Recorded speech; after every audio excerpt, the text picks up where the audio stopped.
happiness is a new creation, Jesus and me, in close relation, having a part in His salvation. Happiness is the Lord. Real joy is mine, no matter if the teardrops start. Good morning, good afternoon, good evening, wherever you may be. I'm here again to call your attention to the fact that Jesus Christ is coming back the second time to take His anointed people to His everlasting kingdom. God wants every one of us to be with Him in this everlasting kingdom. Will you be there? Will I be there? Yes. We all want to be there. But it will not be on a platter of gold. You have to obey God's instruction as they are laid down in your family management and your marriage. So, my dear listener, call your neighbors, call your friends. You too listen attentively and make amends where necessary. Today, you should make the amendments. Tomorrow may be too late. Now, the message you are giving this evening is taken from the first book of Moses, called Genesis, chapter 2, verse 12, which says, And the man said, The woman whom thou gavest to be with me, she gave me of the tree, and I ate it. The man said, who is the man? It is Adam. And this will take us back to creation story. When God created all animals, both male and female. But Adam was the only one created. And God said, it is not good for him to be alone, that they will give him a helper who will be like him. And this led to the creation of Eve and the establishment of the marriage institution. Now, God put both Adam and Eve in the Garden of Eden, where they have all the necessities of life, and they will feel comfortable. But God forbade them from eating from the tree of knowledge of good and bad. But what happened was that Satan came in form of a snake and tempted Eve to disobey God's instruction. Satan told Eve that God prevented them from eating from this tree of knowledge because God knows that once they eat part of it, they will be like Him. They'll be able to know what is good and from what is bad. Now,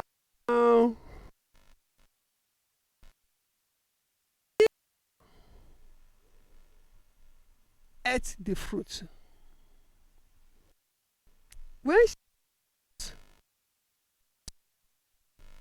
gave it to her husband, Adam,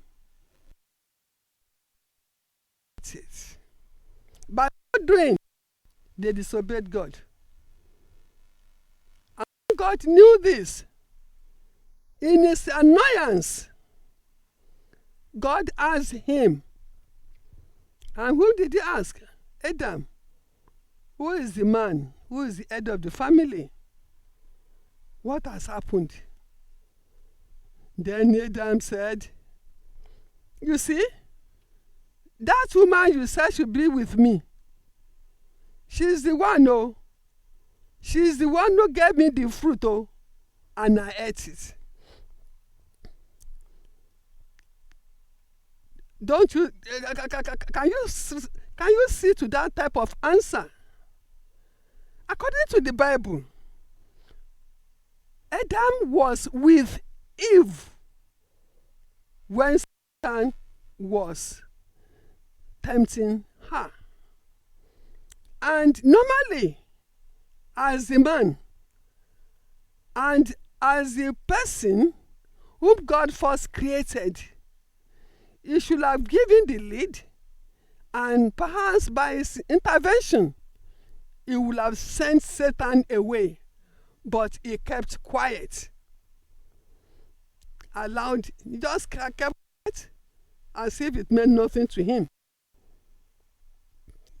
Now, when the wife now gave him, he ate it.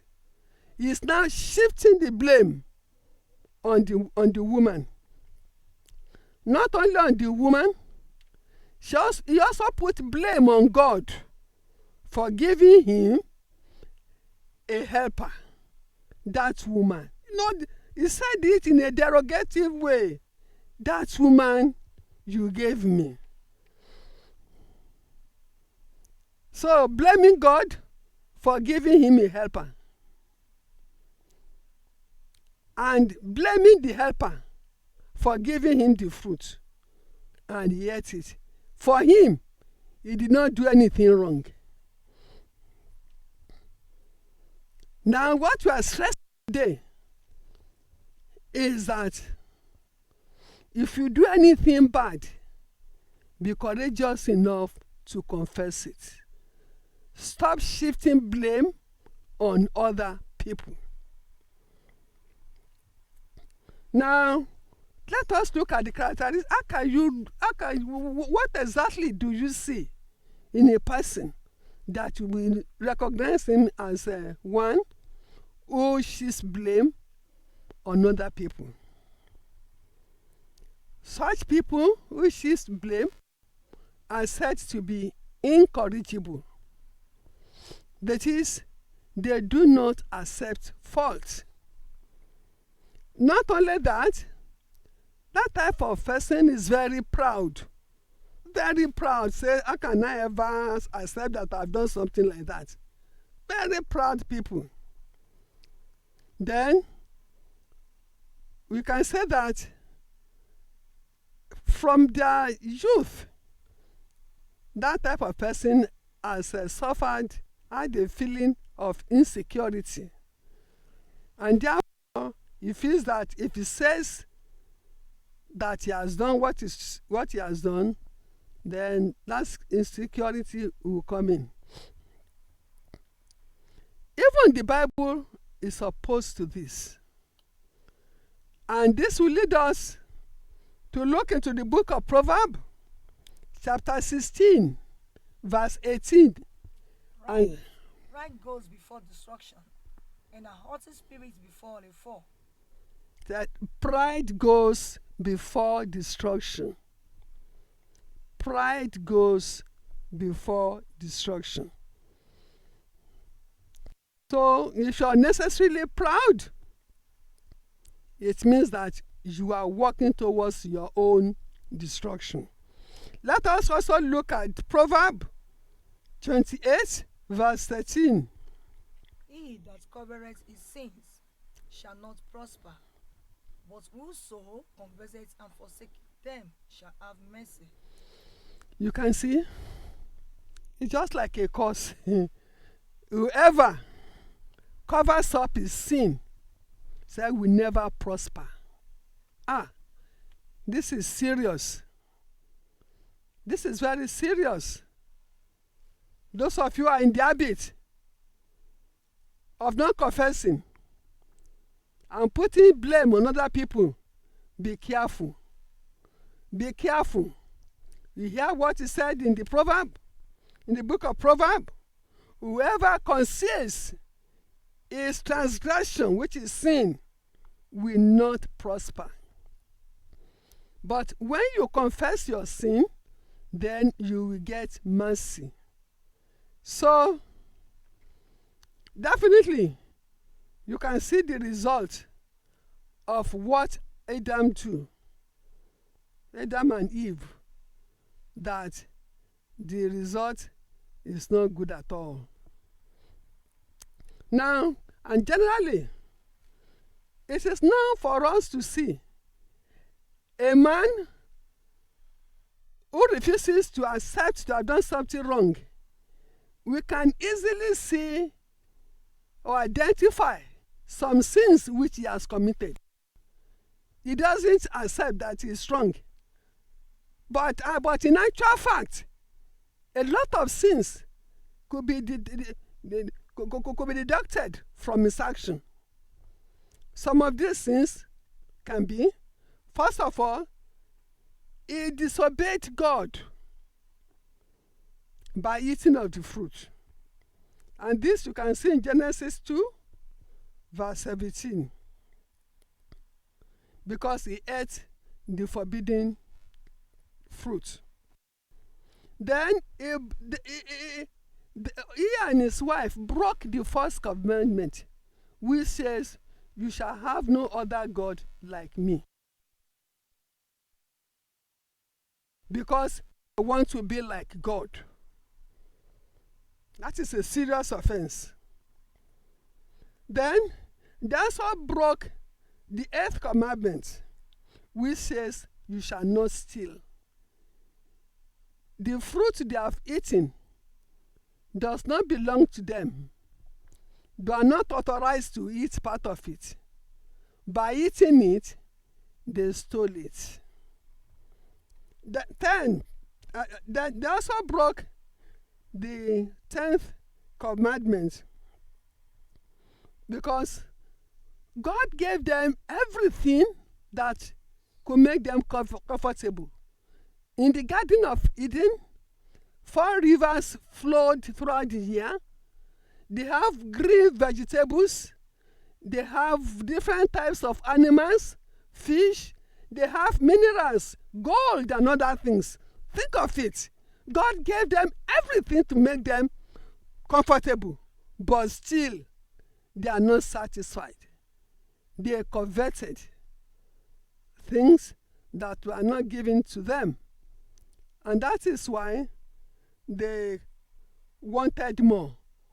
And that made them to eat from the fruit which God forbade them not to eat. So, my dear listener, if we have to continue listing out the list of sins Adam committed, we are going to get more than 20. But let's just stop there for the moment. And let us go and look at the second part of this message. We have seen that wrongdoing in the first part is not, when you do something wrong and you deny it, God is not in support of it, as explained by the few passages we read in the Bible. The second part is about the effects this type of action has on relationship. And we must say, relationship in different forms, but we shall emphasize on the relationship between husband and wife, parents and children. Now, it is a common thing in some families. It is either the husband or the wife, but in most cases, it is the man that would not be ready to accept to have done any wrong, because they feel they are superior as the head of the family. How could he descend so low to tell the wife, I am wrong? And that is why you see that this issue of shifting blame is common among men. and it has very bad effects on the family. You know, when your wife knows you have done this thing and you refuse, you have not done it, instead you say she's the one who has done it, definitely there's not going to be happiness in that home. There's going to be fighting. There's going to be tumult. There's going to be confusion. There'll be quarrel every day.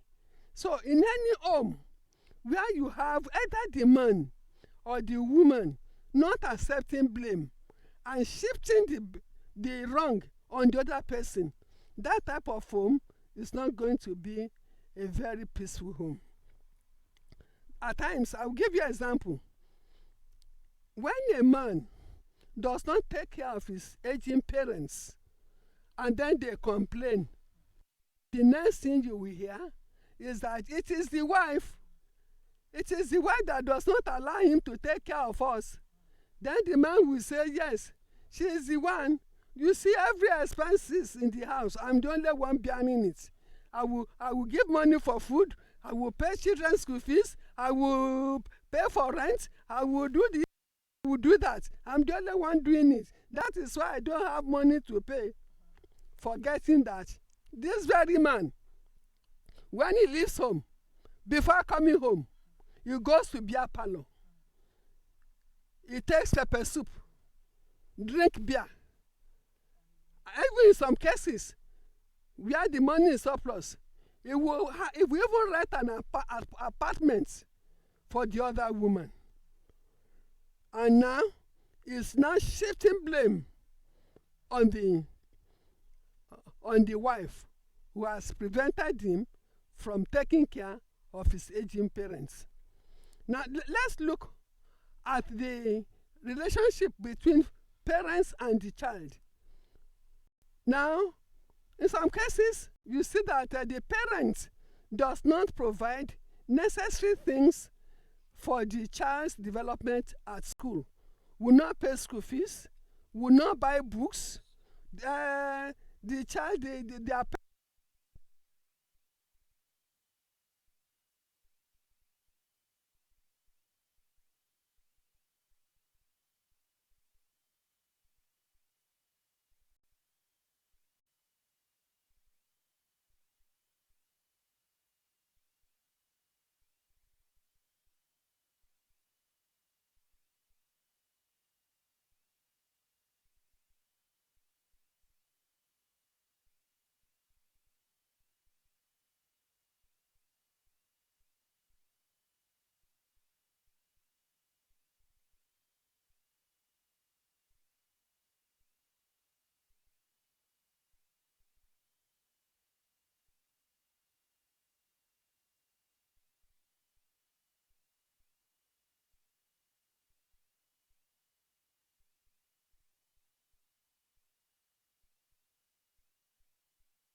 instead of shifting blames on another person, why don't you confess?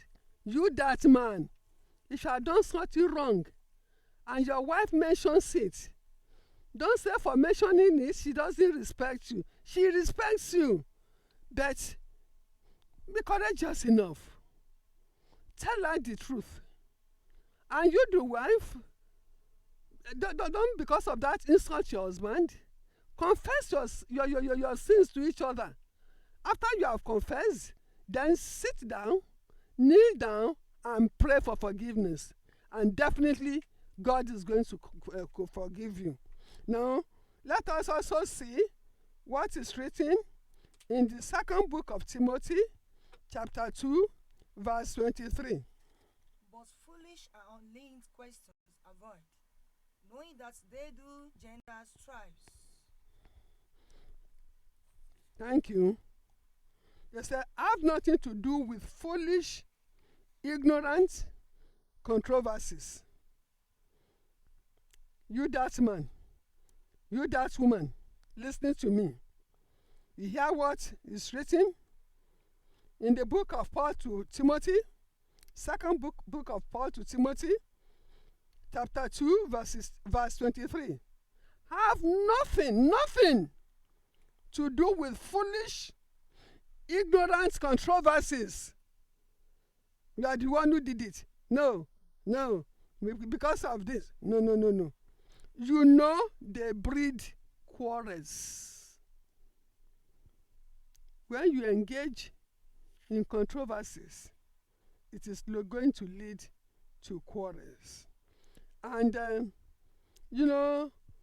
at times, you see a young couple, you see the case of unwanted pregnancy.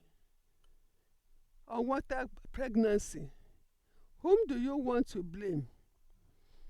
The girl can say she allowed the man because the man was sponsoring her, giving her some money, which her parents have not done for her.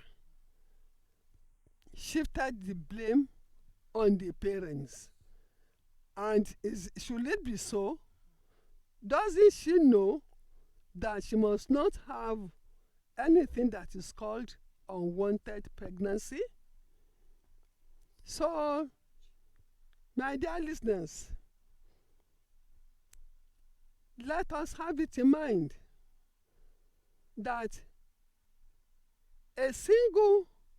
what you think is a simple shifting of blame can result into many sins. As we have just expressed, just about 4 or 5 sins. There are more sins than that, which Adam committed by just saying that sentence, which we think is simple. So, my dear listeners, please, let us be very careful. Let us say the truth.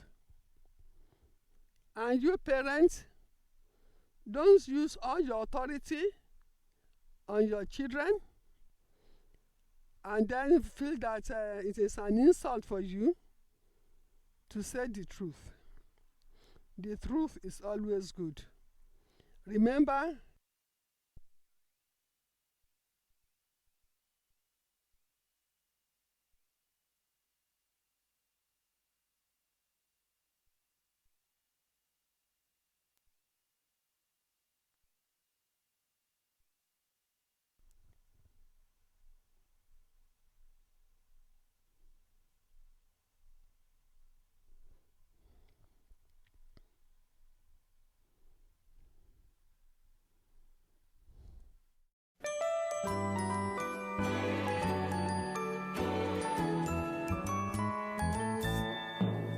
Happiness is to know the Savior, living a life within His favor, having a change in my behavior. Happiness is the Lord. Happiness is a new creation, Jesus and me in close relation, having a part in His salvation. Happiness is the Lord. Real joy is mine, no matter if the teardrops start. I found the secret, it's Jesus in my heart. Happiness is to be forgiven, living a life It's worth a living, taking a trip that leads to heaven.